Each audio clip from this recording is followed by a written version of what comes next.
EBS 뉴스는 지역 교육에서 교육의 미래를 모색하는 기획 보도를 이어가고 있습니다. 최근 학교 폭력이 사회적 화두로 떠오르면서 전국 교육청들이 앞다퉈 인성교육을 강조하고 있는데요. 전국에서 학생 수가 가장 많은 경기도교육청은 성장 단계에 맞춰 역량까지 강화하는 인성교육으로 호응을 얻고 있다고 합니다. 먼저 영상부터 보고 오겠습니다. 경기도 교육감에게 직접 자세히 들어보겠습니다. 교육감님 안녕하세요. 네, 안녕하세요. 예, 최근 학교 폭력 문제가 사회적인 화두입니다. 수법도 한층 더 교묘하고 집요하게 변하고 있는데요. 이 교육청에서도 심각성 체감하고 계십니까? 네, 최근에 여러 언론 보도나 또 여러 가지 드라마 이런 데서도 여러 가지 쟁점이 되고 있는데 네.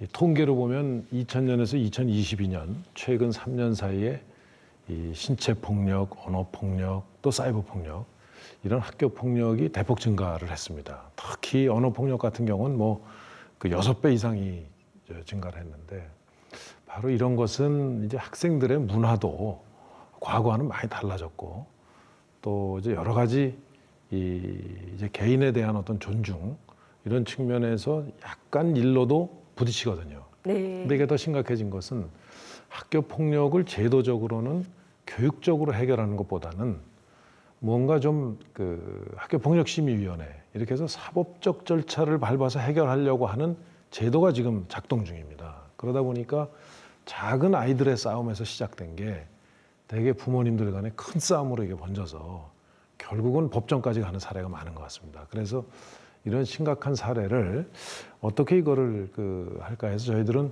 우선 교육적 해결에 우선 좀 중점을 두고 가급적 학교 안에서 교육적 해결을 하자. 그래서 예를 들면 가해자가 진심으로 사과를 하고 또 피해자는 용서를 하고 이렇게 해야 사실은 폭력은 끝나는 거거든요.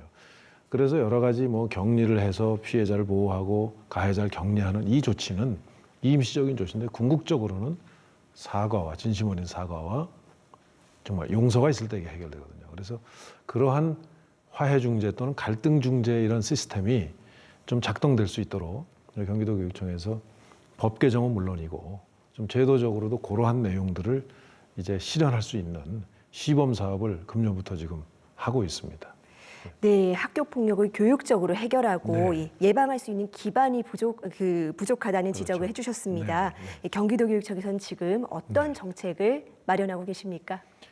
네, 그래서 이제 아까 말씀드린 대로 갈등중재위원회를 이제 운영을 하려고 하는데 사실은 지금까지는 형사법적 체계에 의해서 가해자, 피해자로 구분을 하고 네. 이건 이제 법적으로 해결하니까 부모님들도 사실 쉽게 납득하기 어렵죠. 그렇습니다. 예, 그래서 보면 이제 법정으로 이게 되게 갑니다. 그 사이에 이게 당사자는 물론이고 그 학교에 계신 선생님들까지도 굉장히 힘든 과정을 겪는 경우가 많습니다. 그래서 이 갈등 중재를 먼저 하자. 이것은 뭐냐면 최대한도로 교육적 해결을 먼저 하자는 입장인데 그래서 오해를 풀고 또 서로 이해를 하고 그러면 서로 친구가 되는 과정을 밟자는 거죠. 그래서 이것도 만약에 안 될 때는 가장 끝에는 결국 법으로 해결할 수밖에 없습니다. 네. 근데 이 과정으로 안 되는 경우에는 저는 엄벌주의를 택할 수밖에 없다 이렇게 생각합니다. 네. 또 하나 최근에 이 경기도 교육의 현안 중에 하나가 네. 이 학력평가 유출 사건이었습니다. 네. 이 재발 방지를 위해서 어떤 노력을 지금 진행하고 계십니까? 네, 우선 저희 경기도가 이제 고등학교 1, 2학년 학생들을 대상으로 전국입니다. 그것을 경기도가 대행해서 이제 시행을 했는데 1, 2학년들의 모의 학력고사 성적이 유출돼서 아마 개인적으로는 상당히 피해를 입은 학생들도 있을 수 있고 여러 가지로 해서 정말 이 자리를 빌어서 거듭 정말 송구스럽다는 말씀을 올리겠습니다. 이제 저희들 내부적으로 정말 이 원인에 대해서는 지금 사법당국에 수사를 의뢰 중이고 좀 수사가 진행 중이기 때문에 아직까지 원인이 다 나오지는 않았습니다만은 저희 경기도교육청 내부에서 이 점검을 충분히 해본 결과 저희 내부적으로 시스템상에도 상당히 좀 허점이 발견된 게 사실입니다. 그래서 제가 이것은 한치의 이건 정말 허점이 있어서는 안 된다. 이 중요한 자료인데 그래서 전반적으로 외부 전문가에게 이 문제는 가장 정밀한 정도로 우선 시스템에 대한 점검을 해서 그 잘못된 시스템은 전부 보완토록 이렇게 지금 저희들이 계획을 하고 지금 그걸 착수를 했습니다. 그리고 두 번째로는 이제 2차, 3차 가공하거나 유통시켜서 생기는 피해에 대해서는 이거는 굉장히 중한 벌을 저는 받게 된다 하는 점이 좀 경각심이 생겨야 되는데 아직까지 그게 잘 안 돼 있어서 법을 더 강화하는 방법도 병행하면서 한쪽에서는 계속 그 각 교육청을 통해서 이 학생들에게 이제 2차, 3차의 어떤 그 피해가 더 확산되지 않도록 하는 일종의 경고를 계속 좀 보내고 주의사항 촉구를 하고 있습니다.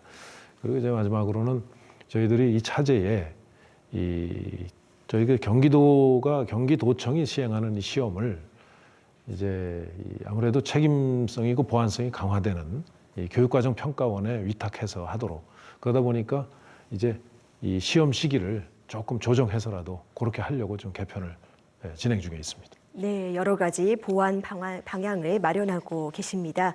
최근에 국회에서 관련 사안을 이야기하시면서 학력평가의 방식 자체를 바꿔야 된다, 네. 이런 지적도 하셨습니다. 네. 어떤 방향입니까? 지금은 소위 이제 OMR 카드에다가 그 객관식으로 그렇죠. 내기 때문에 평가를 해서 그걸 컴퓨터로 해서 다 이제 이 성적을 평가하는데 저는 그러한 그 학력 평가라는 게 지금 앞으로의 지금 학생들이 살아갈 시대에 맞는 교육에는 적절치 않다고 생각합니다. 네. 예, 지금 평가 방법이 적절치 않기 때문에 이제 그 방법을 계속 쓰고 있는데 그래서 제가 이 경기도 교육청이 중심이 돼서 객관식이 아니라 서술식의 경우에도 좀 어떻게 객관적으로 평가할 수 있는 시스템을 우리가 만들자, 개발하자. 네. 외국은 그렇게 이미 하고 있거든요. 네. 예, 거기에 이제 AI의 보조를 받아서라도 그런 방법으로 좀 보완하려고 하고 있고. 근데 다만 이게 어느 정도 공신력이 생기기까지는 기간이 걸리기 때문에 네. 대학 입학 이 자료로서 쓸 때까지는 좀 시간은 걸릴 것 같습니다. 그러나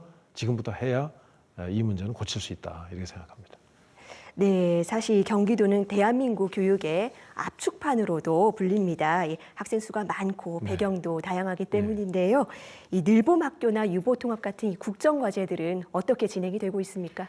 예, 뭐 경기도에서 그리고 대한민국의 표준을 만들 수밖에 없다. 저는 그렇게 생각합니다. 네. 그래서 이제 그 중앙정부에서 추진하고 있는 늘봄학교, 그것은 이제 아이들을 우리가 이제 출생하면 그 아이에 대해서는 교육받는 동안에는 걱정하지 마시라 부모님들. 네. 학교가 책임지고 하겠다 하는 취지거든요. 그래서 이번에 교육부에서 저희 경기도에 80개의 시범학교를 지정을 했는데 이것은 이제 개수가 문제가 아니고 얼마나 부모님들께서 저 정도면 우리 아이들 맡겨도 되겠다 하는 좋은 사례를 만들어내느냐 이게 이제 관건이거든요. 그래서 네. 저희들은 이제 교육부에서 어떤 모델로 하는 것도 하면서 저희 경기도 나름대로 이제 그 학부모님들 또 학생들이 정말 만족하고 좋은 그런 돌봄과 교육이 실시될 수 있는 그런 모델을 개발하기 위해서 여러 가지 노력을 하고 있습니다. 그래서 이 80개 그 시범 실시되는 학교를 대상으로 해서 경기도 나름대로 잘 하는 데를 찾아서 정말 어떤 완성된 정말 돌봄학교 모델이 나올 수 있도록 그렇게 이 준비를 하려고 생각하고 있고 유보통합 문제는 지금 이게 중앙정부 간에 우선 여러 가지 제도적으로 해결해야 될 과제가 있습니다. 네. 우선 제도를 어떻게 바꿀 거냐. 네. 그다음에 가버넌스는 어떻게 할 거냐. 그러면 재정은 어떻게 할 거냐. 또 인력 문제에 대한 조정은 어떻게 할 거냐. 그럼 학생 수는 줄는데 유보가 사실 상당 부분이 또 숫자가 좀 남거든요. 네, 그 문제는 어떻게 탈출 전략을 마련해 줄 거냐 하는 과제들을 현재 경기도에 저희 직원도 파견을 해서 그 태스크포스에 참여를 하고 있습니다만은 경기도의 현장의 의견을 충분히 모아서 취합을 해서 저희들이 좋은 유보통합 모델이 나오도록 이렇게 준비를 하겠습니다. 예. 네, 반면에 또 이 과밀학급은 네. 경기도의 해묵은 과제로 꼽힙니다. 네. 최근에 학교 신설에 대한 정부 규제가 완화되고 이 복합시설 방안도 나오기는 했는데 네, 네. 얼마나 도움이 될까요? 좀 짧게 부탁드리겠습니다. 예, 전국에서 학생이 정말 절대적으로 늘고 있는 거의 유일한 지역인데 그렇습니다. 그러다 보니까 과밀이 좀 문제가 있습니다. 다른 지역에 비해서 경기도 학생들이 교육 혜택이 그만큼 나쁜 거죠. 네. 그래서 이걸 고치려고 노력을 해서 교육부에서도 그 여러 가지 학교 설립에 대한 제도를 굉장히 유연하게 운영할 수 있도록 교육청에 많이 위임을 했고요. 지금 말씀하신 여러 가지 복합시설은 예를 들어서 꼭 학교만이 아니라 지역 사회에 여러 가지 문화, 예술, 스포츠 각종 돌봄 시설들이 함께하는 그런 시설을 만들어 주면 주민과 학교가, 지역과 학교가 하나의 혼연일체가 돼서 아이들의 교육과 돌봄이 훨씬 더 원활하게 이루어질 수 있는 차원에서 저희들이 그 일종의 그 좋은 모델, 네. 그 통합시설 모델을 이렇게 좀 만들려고 지금 논의를 하고 있습니다. 네. 자율과 균형을 통한 미래 교육으로의 도약, 이게 경기도교육청이 약속한 과제인데 네. 앞으로의 발전을 기대해 보겠습니다. 네, 네. 오늘 말씀 잘 들었습니다. 네, 감사합니다. 감사합니다.